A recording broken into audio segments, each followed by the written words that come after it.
네, 함께 말씀 낭독하는 시간 갖도록 하겠습니다. 자리에서 일어서 주시기 바랍니다. 네, 오늘 말씀은 시편 119편 49절부터 64절까지 말씀입니다. 한 절씩 교독하도록 하겠습니다. 제가 먼저 읽겠습니다. 주님의 종에게 하신 말씀을 기억해 주십시오. 주님께서는 말씀으로 내게 희망을 주셨습니다.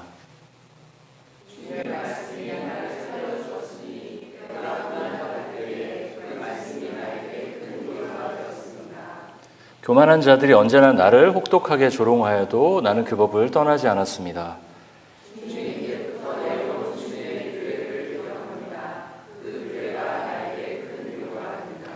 악인들이 주님의 율법을 무시하는 것을 볼 때마다 내 마음속에서 분노가 끓어오릅니다.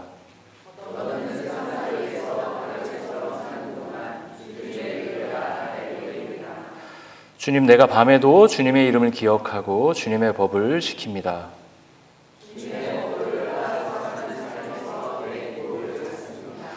주님, 주님은 나의 분깃, 내가 주님의 말씀을 지키겠습니다.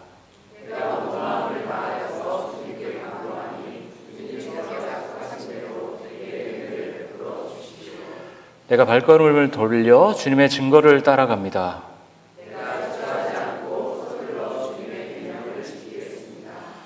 악인들이 나를 줄로 얽어매어도 나는 주님의 법을 잊지 않습니다.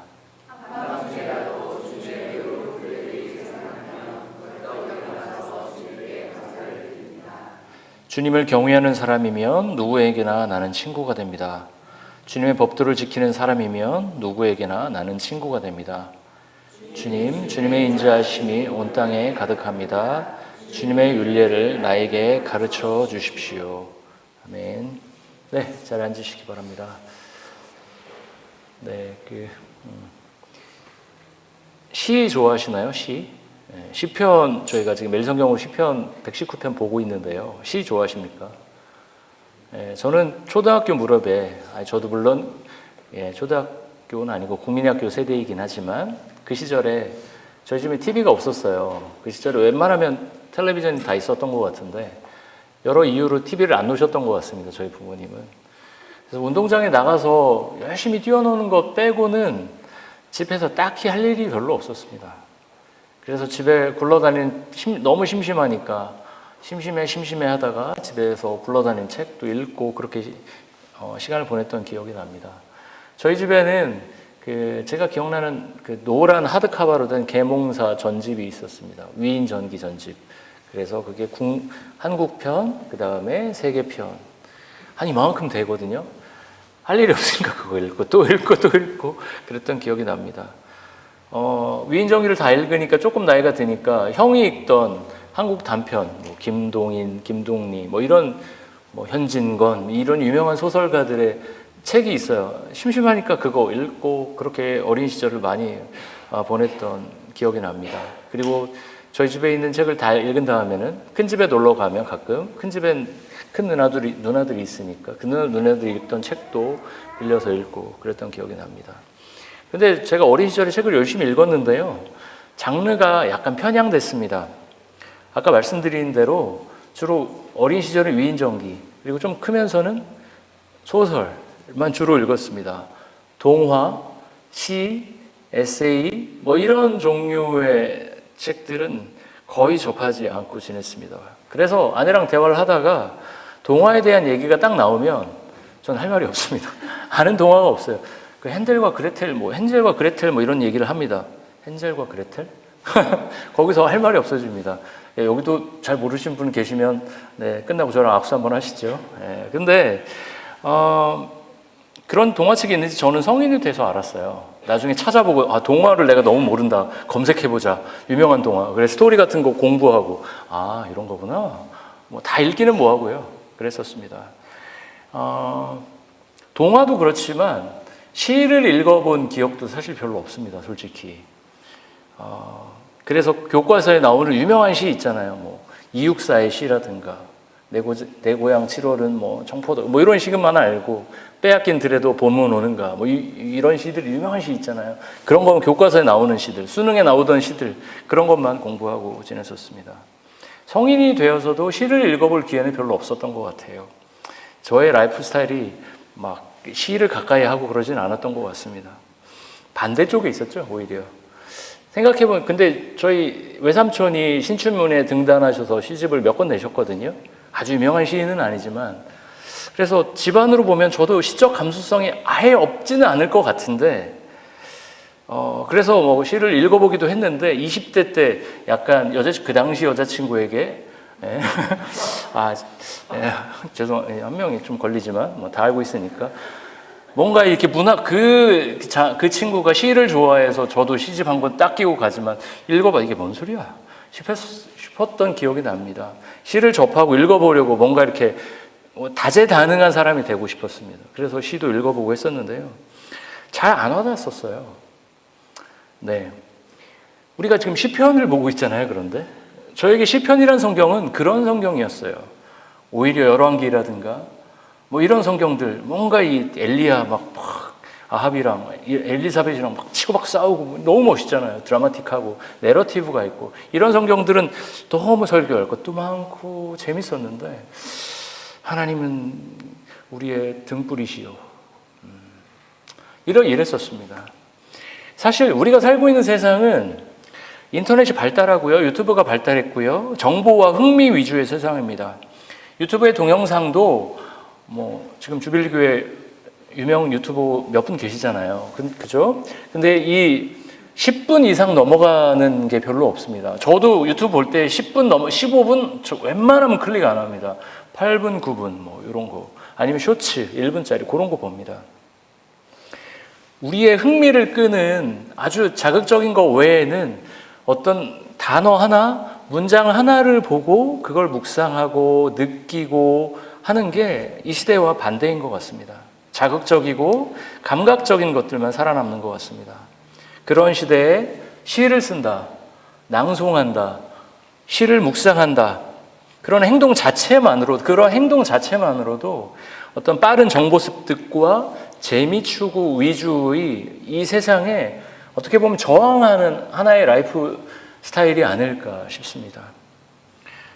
네, 시편을 묵상한다라는 것은 유튜브가 다 나쁜 건 아니지만 유튜브에 어떻게 보면 약간 저도 유튜브를 좋아하니까 유튜브 위주의 세상에서 뭔가 속도가 아니라 묵상하고 그런 라이프 스타일로 바꾸는 우리 시대의 저항이 아닐까 그런 생각을 해봅니다.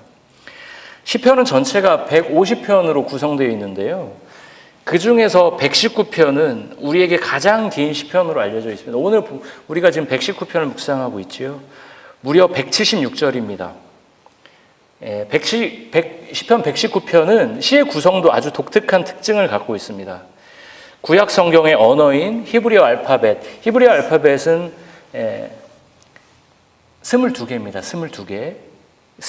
그런데 그 22개의 순서에 따라서 8절씩 22개의 연으로 구성됐습니다. 그런 알파벳이에요. 한번 PPT를 보여주시면 지금 가나다 이렇게 돼 있죠. 가나다. 감사하라 하나님의 은혜와 사랑을. 니에는 뭐예요? 나의 길을 여시고 우리를 보호하시는 급조된 시입니다. 어디 나와 있지 않은. 네. 저런 식으로 한국말로 구약 성경이 쓰였다면 119편은 저런 식으로 쓰였을 거예요. 가로 시작해서 그게 몇 절이라고요? 가로 시작되는 연이 8절로. 그 다음 단락은 니은으로 시작된. 근데 히브리어는 이제 가나가 아니죠. 알렙, 베트. 이렇게 시작합니다. 알렙, 베트, 마지막인 타브. 그렇게 끝나거든요. 그 22개의 그 히브리어 자음을 8절씩. 그래서 뭐죠? 8 곱하기 22. 176절. 딱 떨어지게 미학적으로도 시적인 완성도를 딱 갖고 있는 이 시편이 시편 119편입니다. 예. 물론 119편만 그렇게 된 건 아니고요. 시편에서 다른 시도 몇 편이 이런 형식으로 구성되어 있긴 합니다. 시편 119편은 그런 식으로 구성됐다라는 것들을 간단히 말씀드렸습니다. 176절이 이 알렙부터 타브까지 해서 22개의 자음으로 8절씩 22 곱하기 8에서 176절. 저희가 오늘 본 그래서 49절부터는 자인이라는 그 자음이 시작되는 48까지 딱 떨어진잖아요. 49에서 이제 다시 시작하는 거죠. 시편 119편은 그렇게 구성이 되어 있습니다. 형식상으로는. 구성이 그렇고요. 시편 119편의 주제에 대해서 간단히 살펴보면 시편 119편의 주제를 한 단어로 표현하면 뭘까요? 토라. 저 단어 토라입니다. 토라라고 할 수 있습니다. 토라가 무엇이죠? 토라는 하나님이 시내산에서 이스라엘 백성에게 모세를 통해서 부여하신 가르침이 바로 토라죠. 유대 신학에서는 이걸 확장해서 창출, 레민신, 모세오경을 흔히 우리는 토라라고 부릅니다. 그런데 구약에서 주로 율법으로 번역된 토라는 모세가 시내산에서 하나님의 법을 받기 전에 이스라엘 조상 아브라함의 마음에 이미 기록되었습니다. 창세기 26장 5절을 한번 보도록 하겠습니다. 같이 읽어볼까요? 시작. 이것은 아브라함이 나의 말에 순종하고 나의 명령과 나의 계명과 나의 율례와 나의 법도를 잘 지켰기 때문이다. 아브라함은 돌판에 기록된 법이 아니라 돌판에 기록된 법은 누가 받은 거죠? 모세가 받은 것이죠. 그 이전에 마음속에 하나님의 가르침을 새기며 하나님이 기뻐하시는 토라의 삶을 이미 살기 시작했던 인물이라는 거죠. 여기서 5절에서 나의 법도라고 번역된 단어가 바로 토라입니다. 즉 토라는 1차적으로는 모세의 오경을 뜻하지만 더 본질적으로는 인간을 향한 하나님의 뜻을 토라라고 얘기할 수 있습니다. 여기 제가 적었는데요. 토라의 정의 뭐라고요? 인간을 향한 하나님의 뜻, 인간을 향해서 하나님이 어떤 마음을 갖고 계신지를 보여주시는 거죠. 이 토라를 두 가지 입장으로 나눠서 볼 수 있을 것 같습니다. 하나님의 입장에서 토라는 뭘까요? 하나님 스스로가 어떤 존재인지를 보여주는 말씀이 바로 토라입니다. 레위기에서 어떤 말씀 나오죠? 하나님 자신이 어떤 존재라고 얘기하고 있죠? 레위기 19장에서 거룩한 존재라고 얘기하고 있죠. 그래서 너희도 거룩하라라고 얘기하고 있습니다. 그 토라의 말씀의 굉장히 중심에 있는 말씀이 레위기 19장이거든요. 하나님 스스로가 어떤 존재인지를 보여주는 말씀이 바로 토라이죠. 인간 입장에서 토라는 무엇입니까? 인간 자신들이 어떤 삶을 살아야 하는지 그 방향을 구체적으로 보여주는 말씀이 바로 토라입니다. 인간 입장에서의 토라죠. 레위기 19장에서 뭐가 나오죠? 하나님이 거룩하니 너희도 거룩하라라고 얘기하고 있지만 그 거룩을 구체적으로 어떻게 해야 된다고 얘기하고 있죠? 그날의 품삯을 그날에 지불해라. 반 모퉁이에 남겨져 있는 이삭을 다 거두지 말고 고아와 과부를 위해 남겨두라고 얘기하고 있습니다. 인간 입장에서 토라를 실천하면서 사는 삶이 무엇인지에 대해서 이 모세오경을 중심으로 구약 전체 성경에서 드러나고 있는 거죠. 시편 119편에서는 토라와 동의어처럼 사용되는 핵심 단어들을 여러 번 반복해서 사용합니다. 토라라는 단어가 35번 나오고요. 말씀이 22번, 판단이 23번, 증거가 23번, 율례가 22번, 법도 21번, 계명 22번, 말씀 또는 약속으로 번역된 히브리어는 제가 생략하고요. 번역어로만 지금 설명드렸는데요. 21번입니다. 오늘 본문 49절 보여주시면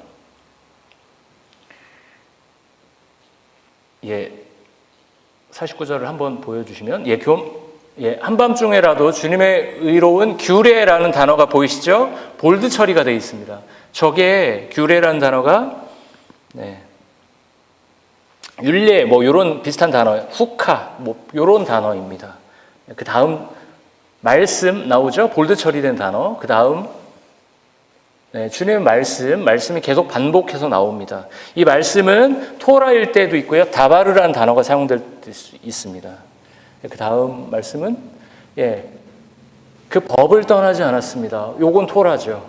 이런 식으로 토라와 다바르와 에두트, 미시파팀, 주님의 판단, 주님의 증거, 에두트, 계명, 미치오트, 법도, 피쿠딤, 그리고 말씀이나 약속으로 번역된 이마로트라는 히브리어 단어가 계속 반복해서 사용되고 있습니다. 그래서 시편 119편이나 시편 전체를 볼 때 규례, 계명, 법도, 말씀, 약속, 이런 판단, 이런 단어들이 보면 하나님께서 우리에게 원하시는 하나님의 말씀이 토라라고 아까 토라가 뭐라고 했죠? 하나님 입장에서는 하나님께서 어떤 분이신지를 보여주는 말씀이라고 얘기했고요. 인간 입장에서는 인간이 하나님 앞에서 스스로 어떻게 살아야 될지에 대해서 말씀하신 거라고 얘기했죠. 그렇게 우리가 볼 수 있을 것 같습니다. 앞에서 제가 언급한 8개의 단어들이 시편 119편의 핵심 주제 토라와 비슷한 동의어로 계속해서 적인 증거죠. 제가 볼드 일부러 처리했습니다. 주님의 증거, 주님의 말씀, 주님의 법 같이 해석해서 비슷하게 사용해도 무방합니다. 비슷합니다. 네, 시편, 그러면 우리가 이제 시편 119편을 볼 텐데요. 시편 119편에서는 시인 자신의 정체성을 그 앞절에서도 그렇고 오늘 본문에서도 나그네라고 얘기하고 있습니다. 오늘 본문 54절에서도 자신이 나그네처럼 살고 있다라고 말하고 있습니다.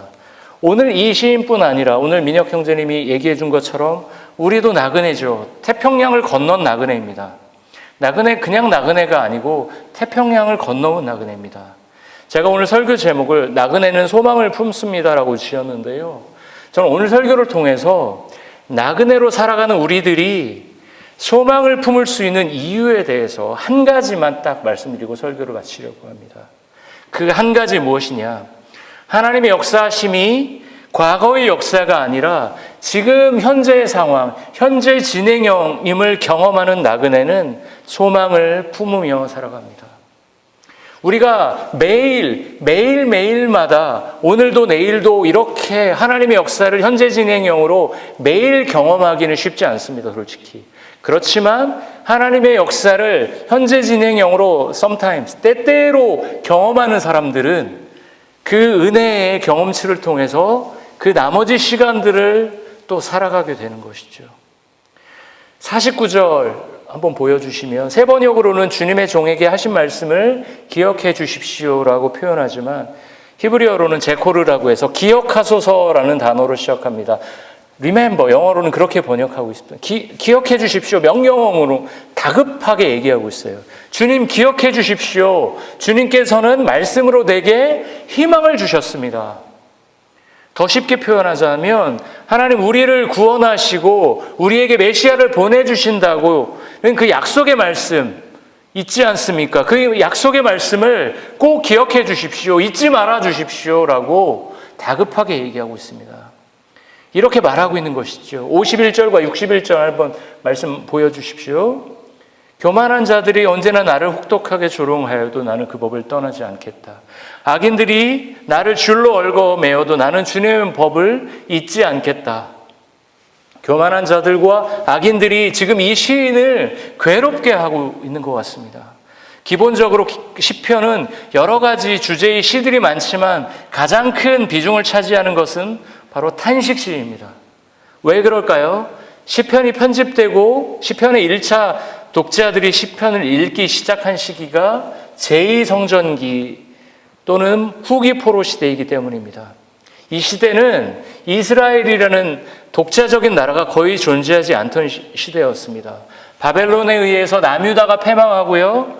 이후에 페르시아가 지중해 지역의 패권을 차지하면서 포로로 끌려갔던 남유다 백성들이 귀환합니다. 그들이 한 건 무엇이죠? 그들의 살 집을 재건하기도 했지만 그들의 성전을 재건합니다. 솔로몬에 의해서 지어졌지만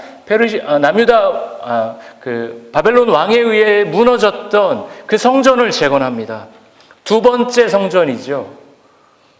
물론 솔로몬의 성전보다 훨씬 초라했겠지만 두 번째 성전이 지어집니다. 제2성전기가 뭡니까? 두 번째 성전이 지어졌던 시기입니다. 두 번째 성전은 언제까지 지속되죠? AD 70년경에 로마의 티토 장군이 와서 어떻게 하죠? 예루살렘을 정복하죠.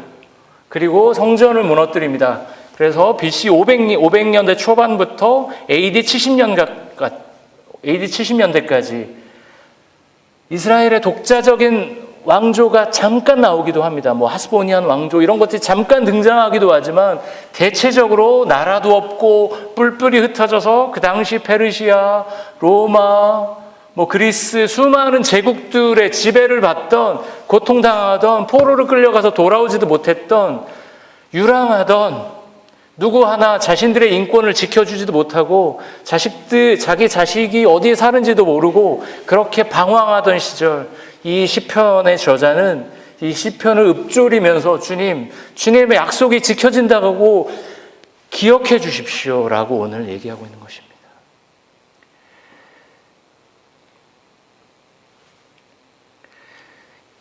여호와의 이름 제2성전기, 성전이 두 번째로 지어져서 멸망하기, AD 70년 망하기 전까지 그 시기, 여호와의 이름은 이스라엘의 운명처럼 주변 나라들의 신에 비해 초라한 시절이었습니다. 이때는 각 국가가 모시던 주신이 있었습니다. 메인으로 모시던. 그리고 그 나라의 힘이 그 신의 힘을 대표했습니다. 당연히 여호와 하나님은 제2성전기 시절에 이스라엘을 대표하는 신으로서 어땠을까요? 여호와 하나님은 초라한 신이었죠. 당연히 여호와 하나님은 제2성전기 시절에는 찬밥 신세였을 겁니다. 그 여호와 이스라엘 대표하는 신 아무것도 아니야. 이스라엘을 걔네들 그냥 아무것도 아니야. 비속어가 난무할 여호와 하나님은 그런 대우를 받았겠죠. 지금 우리가 읽고 있는 시편 119편을 1절부터 176절까지 읽다 보면 이 시인의 삶이 결코 평탄하지 않음을 우리는 알게 됩니다. 평탄하지 않은 수준이 아니라 고통 속에 절규하고 있음을 보게 됩니다. 그러나 오늘의 시인은 현재적 고통에만 머무르지 않습니다. 아브라함의 하나님, 이삭의 하나님, 야곱의 하나님, 요셉의 하나님이 과거에 머물러 있고 지금은 무력해진 하나님이 아니라는 것을 확신합니다. 주님의 말씀이, 주님의 법이, 주님의 판단이, 주님의 계명이, 주님의 율례가, 주님의 증거가 여전히 살아 움직이고 있음을 믿습니다. 하나님의 역사하심은 우리의 눈에 선명하게 보일 때도 있고요, 그렇지 않을 때도 있습니다. 우리 눈에 선명히 보이지 않을 때 우리는 절망합니다. 돈이 너무 없으면 우리는 돈도 열심히 벌려고 노력하지만 기도도 하죠. 주님, 돈 좀 주십시오. 기도합니다. 그때 하나님이 직장도 바로 주시고 돈도 주시면 우리는 바로 하나님이 일하시는구나 라고 고백합니다. 그러나 기다림의 시간이 길어지면 우리는 자주 원망하고 하나님이 너무 쉬신다고, 너무 쉬시는 거 아니냐고, 계시긴 하는 거냐고 절망하고 원망합니다. 그게 우리입니다. 그렇지만 하나님의 역사가 다이내믹하게 우리에게 펼쳐지지 않아도 하나님은 여전히 일하고 계심을 믿고 살아가는 게 바로 우리의 믿음입니다. 하나님의 타임라인을 우리가 다 이해할 수가 없습니다. 우리가 살면서 여러 가지 고통과 아픈 시간들을 맞습니다. 하나님, 왜 저에게 이런 시간들을 주시나요? 우리는 반문하고 하나님께 원망을 쏟아놓습니다. 그럴 수 있습니다. 시편에도 그런 반문과 원망과 탄식이 아주 가득합니다. 그런데 아픈 시간이 끝나고 과거를 반추할 수 있는 시간이 되면 우리는 하나님의 역사가 어떤 방식으로 작동했는지 조금씩 깨닫게 됩니다. 설교 초입에 제가 시를 접할 기회가 별로 없었다고 말씀드렸는데요. 제 삶의 형편에 고통의 문제, 어려운 문제가 찾아오니까 시편이 달라 보이기 시작한다는 것을 저는 느꼈습니다. 제가 담임 목회를 이제 4년 차 하고 있는데요. 4년 차로 접어들면서 과거 지난 3년간의 사역이 주마등처럼 스쳐 지나가는 것을 보게 됩니다. 그야말로 전문 용어로 이불킥이라고 하죠. 그때 내가 왜 그랬을까? 내가 왜 그런 말을 했을까? 내가 왜 그때 가만히 있었을까? 그렇죠? 어떤 순간에는 그때로 돌아가면 그렇게 내가 하지 않았을 텐데 싶었던 순간들이 참 많이 있었습니다. 성인 목회를 별로 경험해 보지 못한 제가 3년간 압축적으로 여러 가지 일들을 통해 목회가 이런 것이구나라는 것들 배울 수 있었던 것 같습니다. 이때는 제가 조금 더 따뜻하게 다가갔어야 되는데, 이때는 조금 더 단호하게 제가 얘기했어야 되는데, 여러분, 애 처음 키울 때 지금 김동현, 백정욱 부부 이번에 준아가 태어났죠. 5째입니다. 얼마나 베테랑입니까? 눈 감고도 애 키우죠. 너무 귀엽죠. 갈수록 더 귀엽다는데 진짜 귀여울 것 같아요. 눈 감고도 키우죠.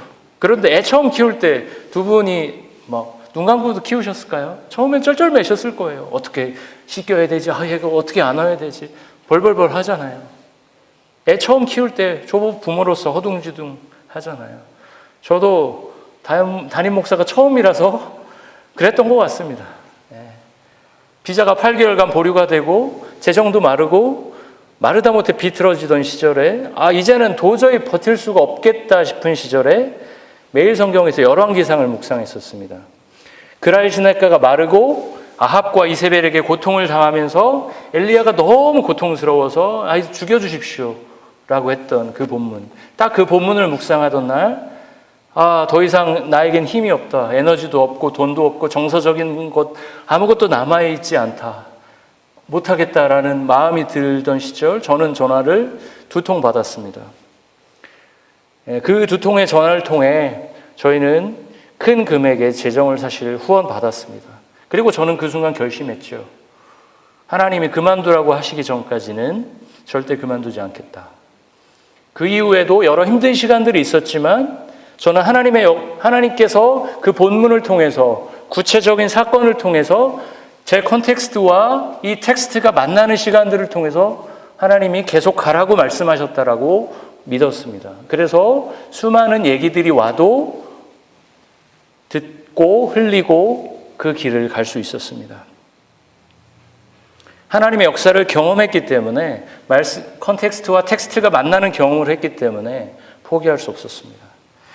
하나님께서 과거에 수천 년 전에 출애굽하던 이스라엘 백성을 인도하던 시절에만 그때 잠깐 홍해 쫙 열어주시고 스탑하는 게 아니라 지금도 우리 곁에서 우리를 지켜보시고 우리를 보호하시고 우리를 인도하신다라는 것을 너무나 생생하게 경험했습니다. 열왕기상 19장 18절을 한번 보겠습니다. 같이 읽어보겠습니다. 시작. 그러나 나는 이스라엘에 7,000명을 남겨놓을 터인데 그들은 모두 바알에게 무릎을 꿇지도 아니하고 입을 맞추지도 아니한 사람이다. 이때가 언제죠?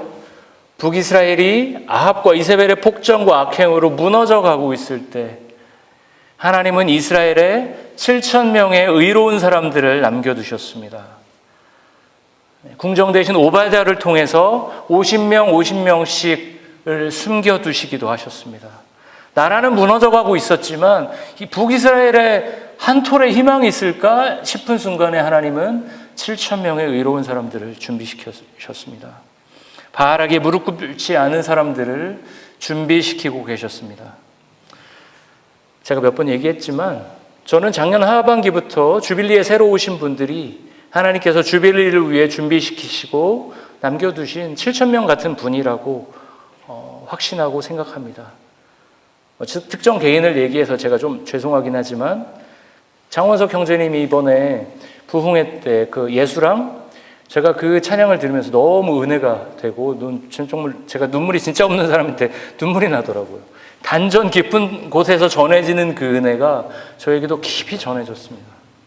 그리고 오늘 아이들을 위해서 과자와 뭘 준비하시는 걸 보면서도 이건 이 형제님의 그냥 따뜻한 마음도 있지만 하나님께서 우리 교회를 위로하고 있구나라고 저는 깊이 경험했습니다. 그렇게 믿어졌습니다. 제가 오늘 특정 개인을 계속 얘기해서 설교 때 원래 잘 안 하지만 신동훈 형제님이 오랜 기간 찬양 인도자로 애쓰고 수고해 주셨죠. 찬양 인도를 같이 해주실 분들을 우리는 기도하고 있었습니다. 새가족이 올 때마다 찬양 인도 능력자들로만 새가족들을 보내주시는 것을 보면서도 이건 하나님의 역사의 현재 진행형이다라고 확신할 수 있었습니다. 그리고 새가족분들과 새가족 교육을 하면서 저는 확신했습니다. 전 예전에 이 설교 강단에 딱 섰을 때 초창기에 담임 목회를 할 때 딱 쓰면 오늘 누가 안 오신지가 딱 보였습니다. 오늘 일이 있으셔서 못 오신 몇 가정이 계시거든요. 평소보다 인원이 조금 더 적은데요. 예전에는 설교할 때 마음이 약간 흔들렸습니다. 그분들이 왜 안 왔을까? 읽으면서도 초짜였던 거죠. 초짜 부모였던 것처럼 저도 초짜 담임 목사였던 거였죠. 그러나 지금은 그런 것에 휘둘리지 않습니다. 오늘 몇 분이 못 오셨다고 하더라도 하나님의 역사가 현재 진행형으로 주빌리 교회와 함께하고 있다는 확신이 있기 때문에, 그리고 한 사람 한 사람들을 만들어가고 있다라고 확신하기 때문에 저는 더 이상 흔들리지 않습니다. 이런 마음으로 오늘 본문 49절부터 51절을 우리가 한번 같이 보겠습니다. 49절, 51절까지 말씀인데요. 같이 한번 읽어보겠습니다. 주님의 종에게 하신 말씀을 기억해 주십시오. 주님께서는 말씀으로 내게 희망을 주셨습니다. 주님의 말씀이 나를 살려주었으니 내가 고난을 받을 때 그 말씀이 나에게 큰 위로가 되었습니다. 교만한 자들이 언제나 나를 혹독하게 조롱하여도 나는 그 법을 떠나지 않았습니다. 제2성전기, 나라도 없고 자신을 보호해줄 아무것도 없고, 제2성전기를 예전에 뭐라고 불렀죠? 중간기라고 불렀어요. 요즘엔 제2성전기라고 부릅니다. 중간기가 뭐죠? 신약과 구약의 중간에 하나님의 역사가 두드러지게 나타나지 않을 때입니다. 하나님이 역사하는 것처럼 보이지 않았던 그 400년의 시간들, 제2성전기를 살아가는 이스라엘 백성들에게 갑자기 하나님께 역사하셔서 시대를 바꾸고 하셨나요? 그런 거 없었습니다. 말씀을 보고 기도를 한다고 해서 갑자기 이스라엘이라는 나라가 회복되고 하나님의 이름이 높여지고 이스라엘이 단단해지고 뭐 그렇지 않았을 거예요. 그러나 이 시편을 쓰고 읽는 사람들 일상 속에서는 하나님의 역사가 과거형으로만 존재하는 게 아니라 현재 진행형으로 끊임없이 진행되고 있었을 겁니다. 그래서 이 아름다운 시편 119편의 고백이 우리에게 전해지고 있는 것이지요. 그들이 끈질기게 기도했던 기도 제목이 이루어지기도 하고 그렇게 이루어지지도 않았을 겁니다. 그러나 그들은 고통의 시간 속에서 토라, 곧 말씀으로 씨름하고 위로받고 때로는 응답받으며 그 시간을 견뎠을 겁니다. 여기서 곧 토라, 말씀은 성경에 적혀있는 말씀뿐만 아니라 과거에 하나님께서 하셨던 역사, 공급함, 보호함, 약속들이 총망라된 개념입니다. 우리가 이렇게 하나님과 말씀을 매개로 밀당을 하면서 하나님과 일종의 추억들, 그 약속이 이루어지는 것들, 보호하심이 이루어지는 것들을 경험하면서 우리는 하나님과 일종의 추억, 신앙적 용어로 은혜라고도 하죠. 그 은혜를 쌓아가는 것이죠. 이렇게 하나님과 친밀한 관계를 맺어가는 사람들은 54절의 고백을 하게 됩니다. 함께 읽겠습니다. 네, 같이 읽겠습니다. 덧없는 세상살이에서 나그네처럼 사는 동안 주님의 윤례가 나의 노래입니다. 주님의 윤례, 영어로 성경으로 teaching 이렇게 많이 가르침 이렇게 많이 번역을 하던데요. 주님의 윤례, 주님의 토라, 주님의 말씀, 주님의 역사, 주님의 법, 주님의 증거, 주님의 판단, 과거 우리의 삶을 통해서 하나님께서 나에게 해주셨던 그 말씀들이 내 노래입니다. 내가 나그네로 살더라도 그 말씀이 내 노래입니다. 우리는 영적으로도 하나님과 관계가 멀어져서 분리됐던 나그네입니다. 하나님과 가까이 교제하는 모드로 창조되었지만 마냥 멀어졌죠. 하나님을 가까이 한다라는 것, 기도는 여전히 우리에게 멀고요. 말씀을 읽는 건 에너지를 들여야 하는 일입니다. 더불어서 우리는 태평양을 넘으면서 우리의 가족, 친구들과 멀어져서 이 땅 밴쿠버에서 나그네로 살아갑니다. 우리의 나그네 같은 인생에서 주님의 윤례, 주님의 말씀, 주님의 법도, 주님의 계명이 저의 노래, 그리고 여러분의 노래이기를 축원합니다. 다른 모든 것들은 언제든 없어질 수 있습니다. 여러분에게 가장 소중한 것이 무엇이죠? 돈도 중요하고요. 각자의 생명도 중요하지만 우리에게 여러분 대부분 부모 세대이시니까요. 우리에게 가장 소중한 건 우리의 자녀들이겠죠. 매번 설교 때 얘기해서 그렇지만 전 유아를 보면서 도화도 도화 얘기해야죠. 유아 도화를 보면서 크는 게 너무 아쉬워요. 어제도 뭐 설교 마무리하고 있는데 막 강아지처럼 제 방을 두드리고 와서 멍멍거리면서 놀아요. 그렇게 막 귀염도 떨고 하거든요. 그런데 그렇게 사랑스러운 자녀를 먼저 보낸 부모들은 도대체 어떻게 살까? 전 유아를 안고 있으면 그 생각이 나요. 이렇게 어떻게 도대체 살까? 내 생명이 없더라도, 내 돈이 다 없더라도 내 이 사랑하는 자녀를 하나님이 먼저 데려가신다면 난 그 하나님을 믿을 수 있을까? 자신할 수 없을 것 같아요. 그래서 우리가 세월을 겪은 후에 4월은 그냥 자녀를 잃은 부모들과 함께 울 수밖에 없는 달이 되었습니다. 그분들에게 하나님 나라가 회복된다라는 것은 곧 자녀들이 그분들의 품으로 돌아오는 날이라고 저는 생각이 됩니다. 우리가 그렇게 아끼는 자녀도 언제든 우리의 품에서 떠날 수 있습니다. 하나님이 데려가실 수 있습니다. 너무나 고통스럽겠죠. 제2성전기를 살아가던 이 시편의 기자들, 그런 경험들을 얼마나 많이 했을까요? 지금처럼 나라가 안정된 시대가 아니죠. 때로는 전쟁으로, 때로는 여러 가지 이유로 많은 자녀들이 부모들보다 먼저 세상을 떠났을 겁니다. 그렇게 고통스러운 순간에도 시편의 시인이 흔들리지 않고 그 시간을 견딜 수 있었던 것은 현재 진행형으로 진행되는 주님의 말씀이, 주님의 법도가, 주님의 계명이, 주님의 율례가 그들의 마음에 새겨졌기 때문입니다. 시편 119편은 정말 주옥과 같은 말씀들이 참 많은데요. 56절 말씀을 같이 보도록 하겠습니다. 같이 읽어보겠습니다.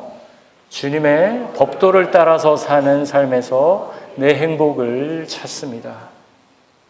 다른 것이 아니라 주님의 뜻 안에서, 주님의 법 안에서, 법도 안에서 살아가는 삶의 행복을 누리는 사람은 웬만한 어려움에, 설사 나의 자녀를 하나님께서 데려가시더라도, 절망하고 고통스럽고 하나님께 욕하더라도 끝내 하나님께 돌아올 것입니다. 우리는 각자의 삶의 형편이 많이 좋아져서, 저는 여러분들의 삶의 형편이 다 좋아졌으면 좋겠어요. 저도 그렇고, 우리가 자연스럽게 탄원의 기도보다는 감사의 기도, 하나님 이렇게 인도해 주셔서 감사합니다라는 기도만 했으면 좋겠습니다. 그게 제일 베스트죠. 그러면 좋겠습니다. 그러나 현실은 그렇지 않죠. 늘 불안하고 두려운 현실들이 우리에게 다가옵니다. 어제 어떤 분 얘기를 들었는데요. 그분은 외면적으로 여러 가지 조건들이 참 좋은 분입니다. 다 좋아요. 다 안정되어 있는 분들입니다. 그래서 여기 있는 이민자들이 부러워할 만한 분입니다. 그러나 그분의 삶의 얘기를 들으면서 그분의 삶의 무게가 참 무겁구나라는 것을 제가 알게 됐습니다. 남들 눈에는 다 갖춘 것 같아요. 우리의 코스가 있잖아요. 다 정착하는 코스를 다 갖춘 것 같아요. 그렇지만 그분의 삶의 무게가 너무 무거웠구나라는 생각을 하게 됐습니다. 제가 이제 오늘 설교를 마무리하려고 하는데요. 말씀은 매일 성경에만 국한된 것이 아닙니다. 토라와 동의어로 사용된 여러 가지 단어들 기억하시죠? 하나님의 법, 계명, 율례, 판단, 증거, 규례. 하나님께서 과거의 삶에서 그리고 현재의 삶에서 우리에게 개입하시고 일하시고 계심을 발견하고 믿으시기를 축원합니다. 우리에게 주어진 성경 텍스트만 말씀이 아닙니다. 우리의 삶 속에서 이루어진 하나님의 실현된 말씀이 있습니다. 그 실현된 말씀이 우리의 현재 삶에서 진행형으로 이루어지는 것을 깨닫고 감사하고 기뻐하며 살아가는 저와 여러분 되시기를 축원합니다. 현재 진행형인 하나님의 역사가 느껴지지 않는 분들도 계실 겁니다. 제가 아까 2통의 전화로 재정이 많이 채워졌다고 말씀드렸죠. 안타깝지만 얼마 지나지 않아서 그 당시 저희 집에 그 그랄 시냇가는 좀 있다가 말랐습니다. 은혜의 순간은 그리 오래 지속되지 않았습니다. 그러나 과거에 채우셨던 하나님이 또 시간이 지나면 우리를 채우실 거라는 믿음으로 저는 또 나아갔습니다. 지금 당장은 앞이 보이지 않아도 하나님은 저와 여러분과 함께하고 계십니다. 여전히 우리를 보호하시고 치유하시고 돌보고 계십니다. 그리고 서로 상호 돌봄의 삶을 살라고 우리에게 주빌리 교회라는 이 교회 공동체를 주셨습니다. 이 공동체 안에서 그리고 여러분의 가정 안에서 현재 진행형의 하나님의 역사가 있기를 축원합니다. 당장에 현재 진행형의 역사가 없더라도 과거의 은혜를 기억하며 현재의 힘든 시간을 당당하게 걸어가시는 여러분 되시기를 축원합니다. 토라, 하나님의 말씀을 빛으로 삼고 다시 오실 메시아를 기다리며 살아가는 소수의 사람들이 지금 이 땅에도 있습니다. 교회에 다 나온다고 주님의 제자가 아닙니다. 하나님의 말씀을 빛으로 삼고 다시 오실 메시아를 기대하며 살아가는 사람들이 진짜 그리스도의 제자입니다.